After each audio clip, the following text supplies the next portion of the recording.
नमस्कार दोस्तों, financial astrology learning series में मैं आपका स्वागत करता हूं। जैसे कि आपने हमारे लास्ट वीडियो देखे ही है, मैक्सिमम फिनोमिनॉन कवर हो चुके हैं। अभी इस वीडियो में हम देखेंगे प्लैनेट का और एक इम्पॉर्टेंट फिनोमिनॉन जिसका नाम है प्लैनेट राइज एंड कंबस्ट।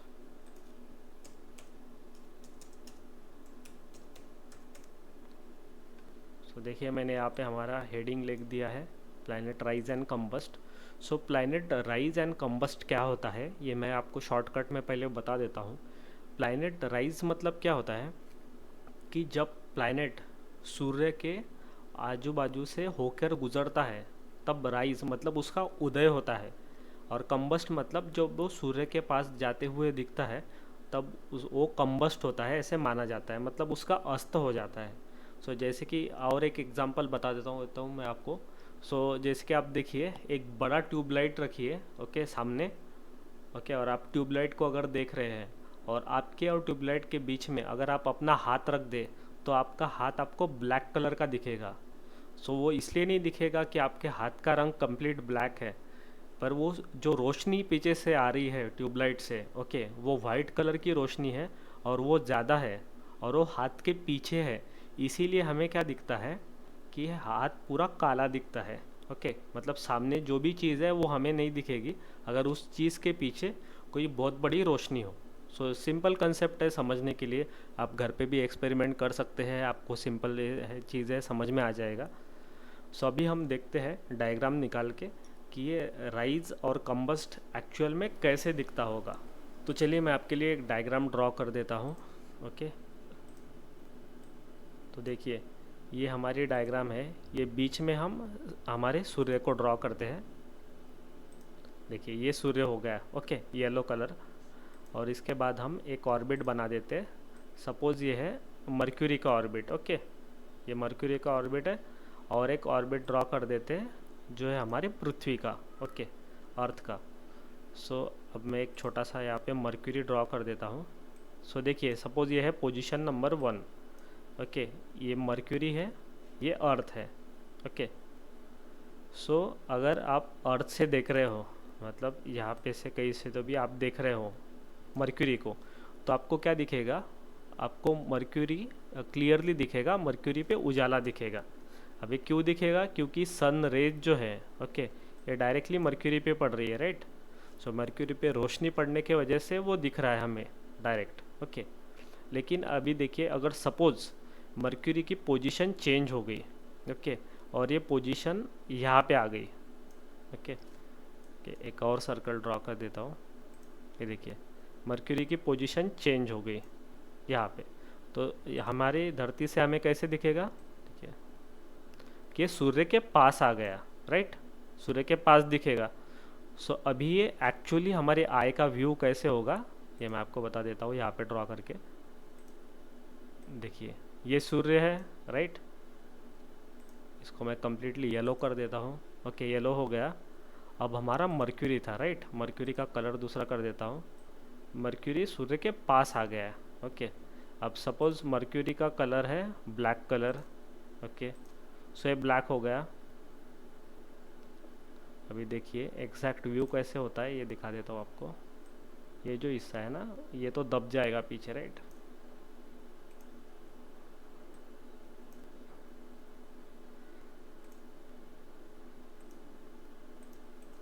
हाँ, अभी देखिए, ये अभी हो गया एग्जैक्ट व्यू। तो अभी आपको क्या दिखेगा अर्थ से कि ये सूर्य है और सूर्य के पास मर्क्यूरी जा रहा है। अब वो सूर्य के पीछे चला गया, राइट, थोड़ा सा हिस्सा पीछे चला गया, मतलब हमें क्या दिख रहा है कि वो सूर्य के पास आ गया। हमें ऐसा दिख रहा है कि पास आ गया, बट सूर्य के पास थोड़ी आ सकता है कोई प्लैनेट, क्योंकि वो तो अपने ऑर्बिट में घूमेगा ना। तो इसीलिए क्या दिखता है कि ये जो है मर्क्यूरी, इसका अस्त हो गया, ओके। जैसे कि हम देखते हैं ना सूर्यास्त के टाइम पे, मतलब शाम को देखते हैं कि सूर्य नीचे ढल रहा है, राइट, ऐसे दिखता है कि हॉरिजॉन के नीचे चला गया सूर्य, लेकिन वो नीचे थोड़ी ना जाता है, वो तो अपने पोजीशन पे ही है। हम घूम रहे हैं इसलिए हमें ऐसा लग रहा है कि सूर्य का अस्त हो रहा है हर शाम। तो वैसे ही ये प्लैनेट जो है, इसका अस्त एक्चुअल में नहीं हुआ है, लेकिन हमें ऐसे दिखता है कि ये प्लैनेट जो है वो सूर्य के पास चला गया है, मानो सूर्य उसे खा गया हो। या फिर खा रहा हो, क्योंकि एक दिन में प्रोसेस नहीं होता है, 1-2 घंटे की प्रोसीजर नहीं है ये लंबी प्रोसीजर है। ओके, अभी तो सूर्य ने उसे खाना स्टार्ट किया है। एक ऐसी स्टेज आएगी कि वो कम्प्लीटली नहीं दिखेगा, ऐसे लगेगा कि सूर्य ने उसे निगल गया है। उसके बाद और वो फिर बाहर निकलते जाएगा। तो ये बहुत बड़ी प्रोसेस होती है। कुछ प्लैनेट के लिए 10-12 दिन की चलती है, सो कभी कभी महीना 2 महीना साल भर भी, मीन्स इनडिफिनिट टाइम होता है इसका। हर एक प्लैनेट के लिए अलग अलग रहता है, क्योंकि हर एक प्लैनेट्स का अपना एक स्पीड है, राइट। कोई प्लैनेट जल्दी से निकल जाएगा, राइट, तो कोई धीरे धीरे निकलेगा। आपको पता है स्लो मूविंग प्लैनेट क्या होते हैं और फास्ट मूविंग क्या होते हैं, हमने आपको ऑलरेडी सिखाया, राइट। सो जो धरती के पहले प्लैनेट है मरकरी, वेनस, मार्स, ये थोड़े फास्ट मूव होते हैं, और बाद के जो प्लैनेट है Jupiter, Saturn, Neptune, Pluto, Uranus, ये धीरे चलते हैं क्योंकि उनका ऑर्बिट बड़ा है, इसलिए वो धीरे चलते हैं ऐसा लगता है। सो देखिए, सो हमारा पॉइंट ये था कि आपको समझाना। तो ऐसा आपको अर्थ से दिखेगा, राइट, कि ये सूर्य इसको निगल रहा है। निगल रहा है मतलब क्या होगा, इस प्लैनेट का कंबस्ट हो गया। ओके, सो ये प्लैनेट का हो गया कंबशन। अब हम देखते हैं राइज। मैं इसको फिर से अंडू कर देता हूँ। देखिए, अब ये प्लैनेट इधर से आ रहा है, राइट। अभी ये प्लैनेट की सपोज पोजीशन चेंज हो गई और ये चला गया पीछे। तो अब हमें कैसे दिखेगा ये? अब तो हमें दिखेगा ही नहीं, अभी तो येलो कलर ही दिखेगा पूरा, क्योंकि ये तो पीछे दब गया है। क्योंकि सूर्य सबसे बड़ा है, प्लैनेट तो बहुत छोटा है। अभी हमने रेफरेंस के लिए इसको इतना बड़ा तो भी निकाला है, नहीं तो ये तो इतना भी नहीं है क्योंकि सूर्य बहुत बड़ा है, राइट। तो ये कुछ भी नहीं है प्लैनेट सूर्य के सामने। तो ऐसा लगेगा कि पूरा येलो हो गया है, ये प्लैनेट सूर्य ने खा लिया है, क्योंकि हम यहाँ से देख रहे हैं, राइट। अर्थ से अभी देख रहे हैं तो हमें सिर्फ सूर्य दिखेगा, ये प्लैनेट तो छुप गया कम्प्लीटली। अब नेक्स्ट पोजीशन क्या होगी ये प्लैनेट की, कि प्लैनेट आएगा इधर कहीं तो भी, तो हमें क्या दिखेगा कि सूर्य ऐसा है गोल, और ये प्लैनेट ने सूर्य को छोड़ दिया है अपने मुंह से, राइट। सो ये देखिए, ड्रॉ करके भी दिखा देता हूँ आपके लिए। ये सूर्य है, राइट, ऐसे दिखेगा। पहले प्लैनेट इधर था, ओके, ब्लैक कलर कर देता हूँ इसको। पहले प्लैनेट इधर था, ओके, अभी इधर से निकलने की कोशिश कर रहा है, ऐसा दिखेगा। ये हिस्सा आप छोड़ दीजिए, बाहर का सिर्फ हिस्सा दिखे, ऐसा दिखेगा कि सूर्य ने इसको छोड़ दिया है अपनी तरफ से, ठीक है। सो इसको बोलते हैं उदय, मतलब सूर्य के पास आ गया प्लैनेट तो उसका अस्त शुरू हो गया, ओके। सूर्य के पीछे चला गया मतलब वो कम्प्लीटली उसका अस्त हो गया, और बाहर निकल गया मतलब उसका राइज हो गया। तो ये सिर्फ पीछे ही गया इसलिए ही नहीं होता है।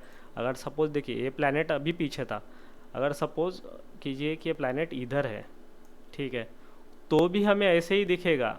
ये पोजीशन जो थी ना हमारी, ऐसी ही दिखेगी अर्थ से, क्योंकि अर्थ से हमें क्या दिख रहा है, सूर्य बहुत बड़ा दिख रहा है, और ये प्लैनेट का ये जो हिस्सा है ना, ये ऐसा लगेगा कि ये हिस्सा है ही नहीं। जैसे कि सूर्य ग्रहण, चंद्र ग्रहण आप देखते होगे ना, उसका 3D वीडियो देखिए, आपको समझ में आ जाएगा, ओके।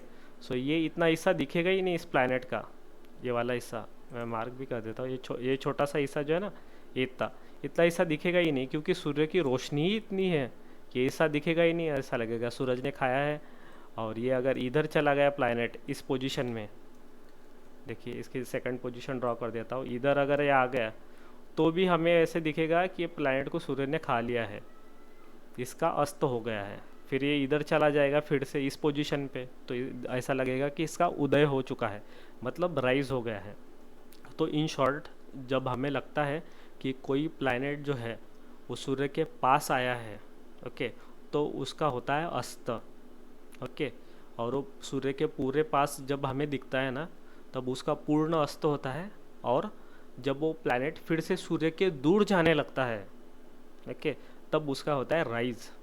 तो अभी आपको लगेगा कि ये राइज एंड जो इसका अस्त है इसमें कुछ मीनिंग तो नहीं है, बट ऐसा नहीं है दोस्तों। ये चीज़ें बहुत ही इंपॉर्टेंट है। प्लैनेट के जो भी फिनोमिनॉन हम आपको बता रहे हैं ना, वो सभी फिनोमिनॉन बहुत ही इंपॉर्टेंट है, और हर एक फिनोमिनॉन हम यूज़ करते हैं। एक्चुअल में इनका यूज़ होता है फाइनेंशियल एस्ट्रोलॉजी में। हमारी पर्सनल एस्ट्रोलॉजी जो होती है ना, सो उसमें तो ये चीज़ें इंपॉर्टेंट है ही। उसमें तो ये चीज़ चेक करना ही पड़ता है कि कौन सा प्लैनेट का राइज था, कौन सा प्लैनेट कंबस था, ये चीज़ तो चेक होती है। लेकिन फाइनेंशियल एस्ट्रोलॉजी में भी ये चीज़ बहुत ही इंपॉर्टेंट है, इसे स्किप नहीं किया जा सकता है। मैं आपको हर एक वो चीज़ सिखाऊंगा जो इम्पोर्टेंट है और जिसका यूज़ होता है। ऐसी कोई भी चीज़ नहीं है कि जिसका इम्पोर्टेंट नहीं है, इम्पोर्टेंस नहीं है कुछ भी, और यूज़ भी नहीं होती है और मैं आपको सिखा रहा हूँ, ऐसा नहीं है। ये सभी चीज़ें जो है आपको याद रखनी है। ओके, सो आप इन चीज़ों को अच्छे से समझिए, वीडियो को रिपीट मोड पे देखिए। कुछ नहीं समझ में आया तो हमें कमेंट कीजिए। अगर आपको कमेंट करना भी ठीक नहीं लगता है तो आप हमें ईमेल कर सकते हो। सो आप कुछ भी मेथड से हमसे चीज़ें सीख लीजिए। ओके, लेकिन आधा अधूरा ध्यान लेके, नॉलेज लेके आप सामने मत जाइए। ओके, क्योंकि half knowledge is danger knowledge. So आपको चीज़ें समझ में आनी चाहिए, माइंड में क्लैरिटी होनी चाहिए, इसीलिए हम आपको इतना डिटेल में चीज़ें बता रहे हैं और पढ़ा रहे हैं और हर एक फिनोमिनॉन आपको समझा रहे हैं। ओके, और हर एक वीडियो में, इसी नहीं सभी वीडियो में बता रहे हैं कि आपको कौन सी चीज़ याद रखना है और कौन सी चीज़ जस्ट समझ लेना है। तो इन शॉर्ट आपको समझना तो हर एक चीज़ है, राइट। सो सभी वीडियो आप देखिए ठीक से। ओके, चीज़ों को समझिए और कौन सी चीज़ याद रखना है वो तो हम आपको बताते ही है। तो चलिए इस वीडियो को मैं समराइज़ कर देता हूँ कि प्लैनेट का राइज एंड अस्त जो है वो आपको याद रखना है। ओके, कि कैसे होता है। ओके, सिर्फ ध्यान रखिए। और आपको जो मेन चीज़ याद रखनी है सो वो ये है कि आपको प्लैनेट का राइज और कंबस्ट इनका डेटा जो है वो कलेक्ट करके रखना है। ओके, अगर समझो आपको एक चीज़ें याद ही नहीं रहती है कि प्लैनेट कब डायरेक्ट होता है, रेट्रोग्रेड होता है, कब राइज होता है, कब कंबस्ट होता है, अगर आप याद नहीं रख पाते हो तो भी कोई दिक्कत नहीं है। क्योंकि देखिए मैक्सिमम एस्ट्रोलॉजर जो है उनको ये चीज़ें याद ही रहती है, पूरे साल भर का विश्लेषण जो होता है वो याद ही रखते हैं। सो ऐसी कोई बड़ी बात नहीं है, लेकिन उस स्टेज तक के आप पहुँचोगे, टाइम लगेगा। तो पर वो ज़रूरी नहीं है हमारे लिए स्टेज। हमारे लिए क्या चाहिए कि रिटर्न चाहिए हमें हर एक चीज़। ओके, सो आप रिटर्न नोट पे सबसे पहले तो ये चीज़ें सीख लो। ये सीरीज जब कंप्लीट हो जाएगी तब मैं उसके बाद ये भी बताऊंगा कि इसकी डेट्स कैसे निकालते हैं। ओके, ईजीएस्ट वे में आप कैसे डेटा मेंटेन कर सकते हो। ओके, कैसे डेटा बुक बना सकते हो ये भी हम सिखाएंगे, कोई दिक्कत नहीं है। सब चीज़ें आराम आराम से सीखिए, लेकिन जो चीज़ें हम सिखा रहे हैं ना उसको कम्प्लीटली सीखिए। ओके, आधा अधूरा नॉलेज मत रखिए। कोई भी जो आपके कन्फ्यूजन है ना वो कन्फ्यूजन नहीं होनी चाहिए, हर एक चीज़ की क्लैरिटी होनी चाहिए। अभी आप सीखिए, इसके बाद डेटा कैसे पुल अप किया जाता है ये भी हम आपको बताएंगे। उसके बाद में डेटा कैसे यूज़ करना होता है, ये सभी चीज़ों का डेटा वो भी हम आपको बताएंगे। किस डेटा का क्या सिग्निफिकेंस है, क्या यूज़ है, ये सब चीज़ें हम आपको बताएंगे। सो स्टेप बाय स्टेप आप चीज़ें सीखते रहिए। सो ये हो गया हमारा प्लैनेट राइज एंड कंबस्ट का वीडियो। सो अभी हमने मैक्सिमम फिनोमिनॉन तो कवर कर लिए हैं। ओके, अगर आप कुछ चीज़ें भूल गए हो तो रिपीट मोड पे वीडियो को देखिए, पिछले वीडियो को भी देखिए। ओके, सो आई होप आपको वीडियो अच्छा लगा है। सो मिलते हैं नेक्स्ट वीडियो में। Thank you for watching.